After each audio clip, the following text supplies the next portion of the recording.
앞에서 말씀드린 것처럼 상호작용을 하면서 그림책을 읽어야 한다라는 거예요. 그러려면 그림책은 부모님께서 혹은 유치원과 어린이집의 교사가 소리 내어서 읽어야 합니다. 그 소리 유튜브 틀어주면 다 나오잖아요 라고 말씀하실 수도 있는데요. 유튜브는 절대로 아이의 표정을 살피지도 않고 아이의 반응에 따라서 기다려주지도 않습니다. 문제는 이야기, 스토리만 파악하는 것이 아니라 그 그림책을 보면서 나와 엄마, 나와 아빠, 나와 선생님, 나와 할머니, 할아버지 간의 정서적 유대도 같이 한다는 거죠. 그림책을 볼 때에는 이 그림책을 처음부터 끝까지 다 보아도 되지만 마음에 드는 한 장면 혹은 표지 하나에서 오래 머무르시면서 이야기를 나누실 필요가 있어요. 그렇게 하기 위해서 질문놀이도 할 수 있죠.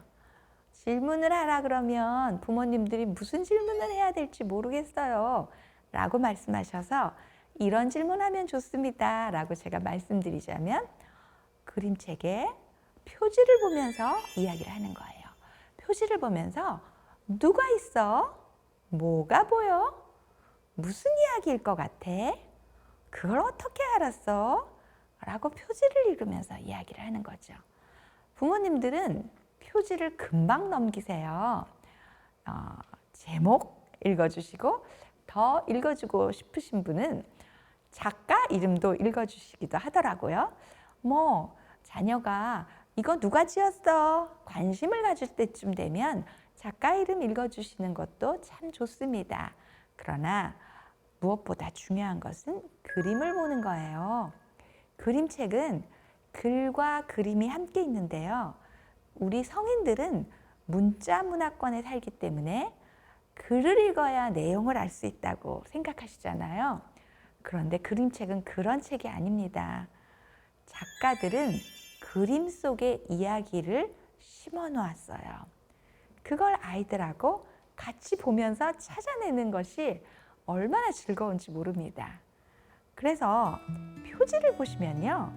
어떤 표지는 앞표지에서 끝나지 않고 뒷표지를 이렇게 펼치면 그림이 하나로 연결된 경우도 많이 있습니다.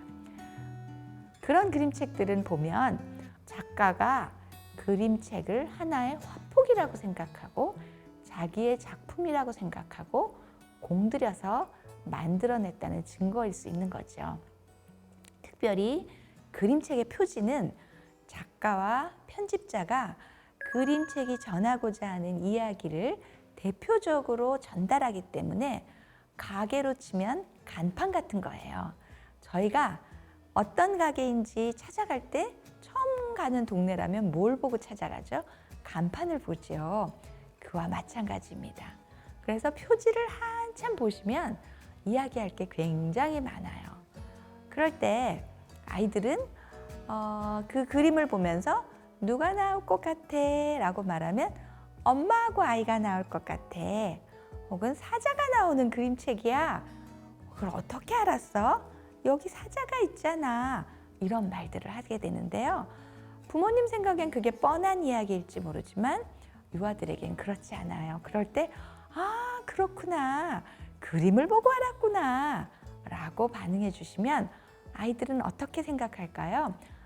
내가 좋은 생각을 했구나. 나 정말 괜찮은 아이구나. 라고 느끼게 되죠. 유아기에 가장 이룩해야 하는 과업이 무엇일까요?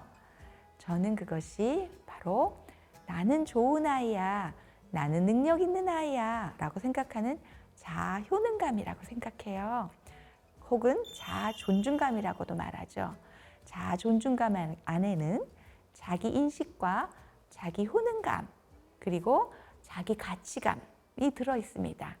그럴 때 그림책을 보고 표지를 보고 그런 이야기를 하고 그림책을 읽기 시작하면 아이들은 그것 봐! 내가 말한 대로지! 라고 이야기하면서 성취감을 느끼게 되죠. 유아기 때 이런 작은 성공들이 쌓이면 나는 할 수 있어. 나는 좋은 아이야. 나는 잘 해낼 수 있어 라는 자기 가치감을 형성하게 됩니다. 그림책을 읽어주실 때 일반적인 읽기 방법, 무슨 얘기냐면 글 중심의 읽기를 하세요. 그래서 제목 읽으면 그 다음 넘겨서 이야기가 나오면 글만 읽으시게 돼요.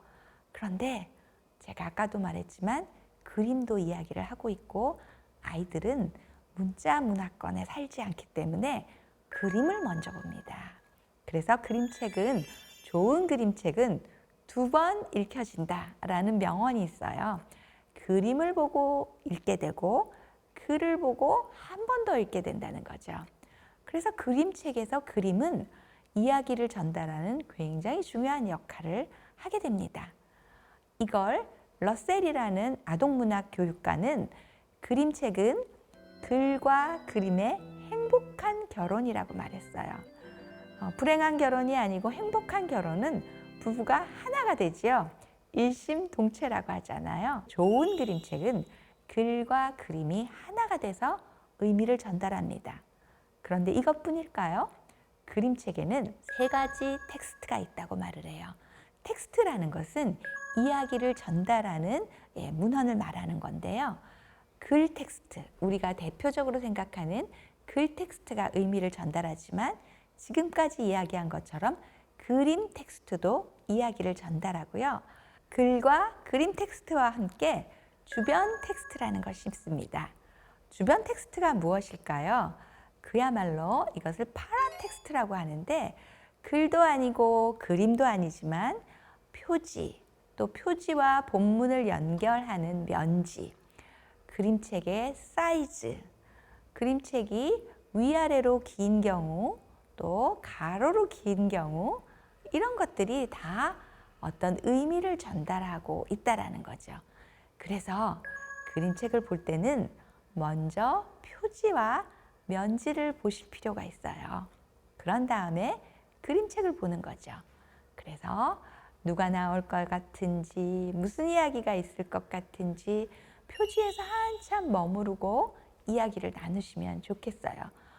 그런데 표지만 보다 보니까 아이가 도망갔어요. 네, 그래도 괜찮습니다.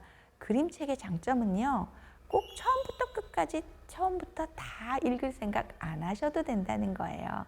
중간부터 봐도 처음에 표지만 봐도 이야기는 그 안에 분명히 있거든요. 아이가 그렇게 그림책을 점점 익숙해지게 되면 그 다음에 처음부터 끝까지 읽게 될 거예요.